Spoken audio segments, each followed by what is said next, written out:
Réceptionné sur le matériel, est-ce que vous pouvez revenir un peu sur cet équipement destiné à l'hôpital régional de Saint-Louis? Merci, c'est avec beaucoup de plaisir que nous recevons ce matériel qui va nous aider à relever le plateau technique, mais surtout à soulager, à guérir nos patients. Il faudrait dire que nous avons été fortement appuyés d'abord par le ministère de la Santé et de l'Action sociale, M. Diouf Sarr, qui nous a donné un matériel de qualité à travers la DIEM. Nous avons été appuyés par l'UNICEF, qui nous a amené des couveuses, des berceaux, des tables de consultation, des aspirateurs. Nous avons aussi été appuyés par l'ONG Horizon Sahel, qui est un vieux partenaire du Sénégal, parce que ils ont eu à acheminer plus de 100 conteneurs de 40 pieds à tous les hôpitaux du Sénégal. Alors c'est un lot d'équipement qui est très important, parce que comme le docteur Diao l'a dit, cela va nous permettre d'ouvrir le service de néonatologie, qui est extrêmement important au niveau de toute la zone nord. Cela va nous aider aussi au niveau du service de cardiologie, avec l'épreuve d'effort, qui permettra de prendre en même temps tout ce qui est EG, ECG, le bloc opératoire, l'anesthésie et réanimation, et d'autres services encore. C'est du matériel pratiquement neuf qui est là et qui va vraiment relever le plateau technique et permettre surtout aux praticiens de pouvoir travailler dans de meilleures conditions. Dans de meilleures conditions, comme vous le savez, c'est extrêmement important qu'ils puissent avoir le matériel adéquat, qu'ils puissent l'avoir dans un endroit adéquat et qu'ils puissent travailler pour le meilleur des patients. Le matériel est là par rapport au coût, c'est un peu décrit par les patients, le coût est un peu cher. Il faudrait dire que nous avons reçu aussi du matériel de la part de la fondation de la Première Dame. Monsieur le maire de la ville, ministre Mansour Faye,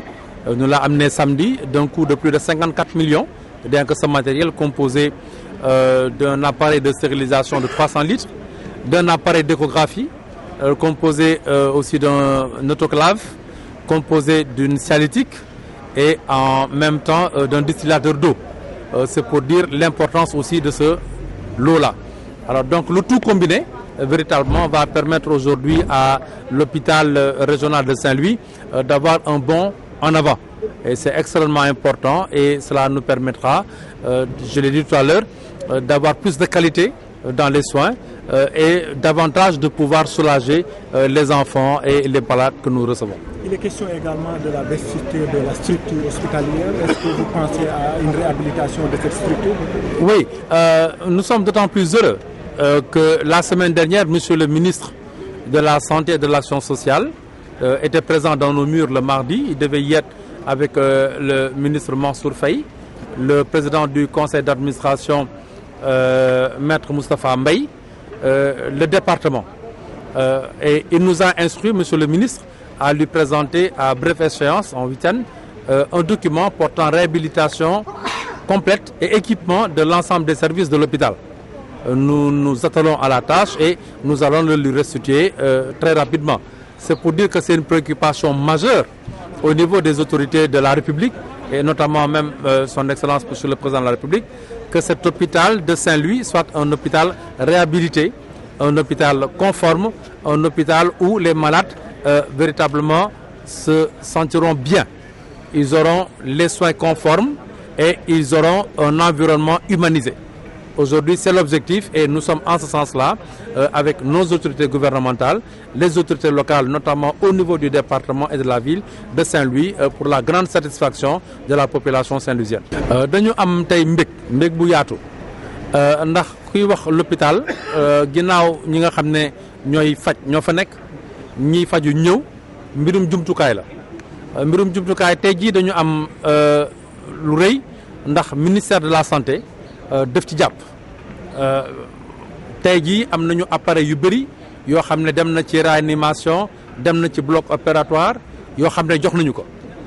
UNICEF ñëw jàppale ñu ci xale yi liir yi andi ay berceau andi ay couveuse andi ay table chauffante suñu partenaire bu yàgg di Horizon Sahel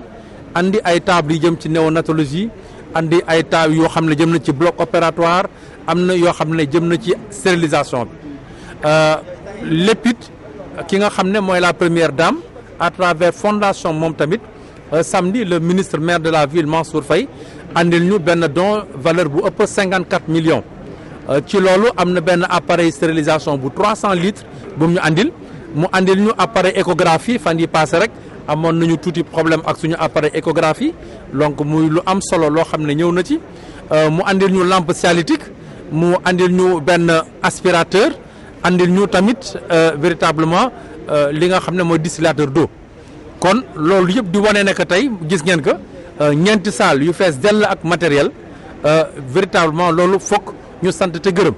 ndax loolu tey waa Ndar yelloo nañ ko loolu hôpital bi yelloo na ko loolu dina dimbali askan gi tey ci ku ci am jàngoro foo ci mën a nekk ñu mën la jël en charge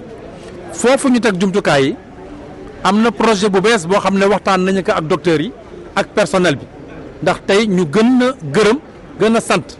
personnel bi muy médecins yi di syndicats yi partenaires sociaux yëpp ndax waxtaan nañu pour ñu mettre en place benn centre médical et chirurgical ambulatoire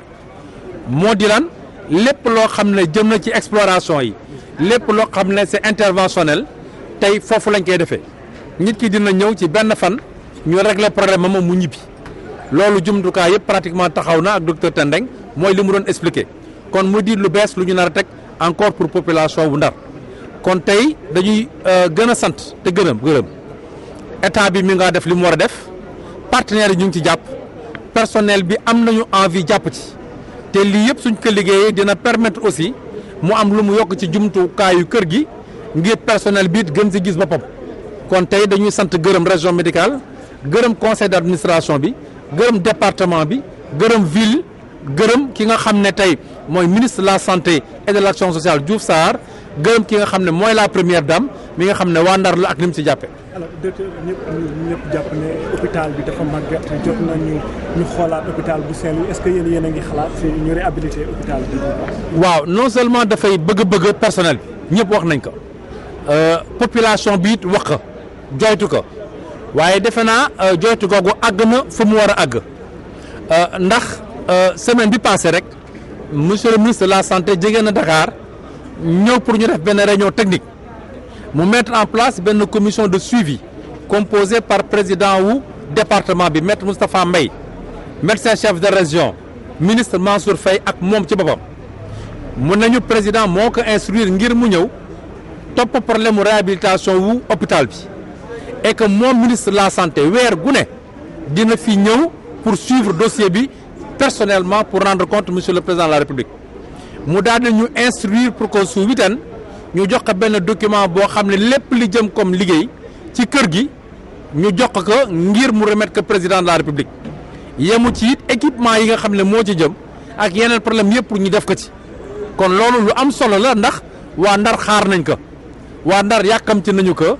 personnel bi xaar nañ ko personnel bi yàkkamti nañu ko et c'est sûr que incha allahu rabbi lu mu gën a gaaw yaakaar nañu ne ginnaaw président ci boppam moo ko wax moo ci dugg li nga xam ne tey def nañ ko di ko wuyu ñu ngi ñaan yàlla loolu yëpp sotti ak jàmm ba nga xam ne ce sera au plus grand bénéfice waa population wu Ndar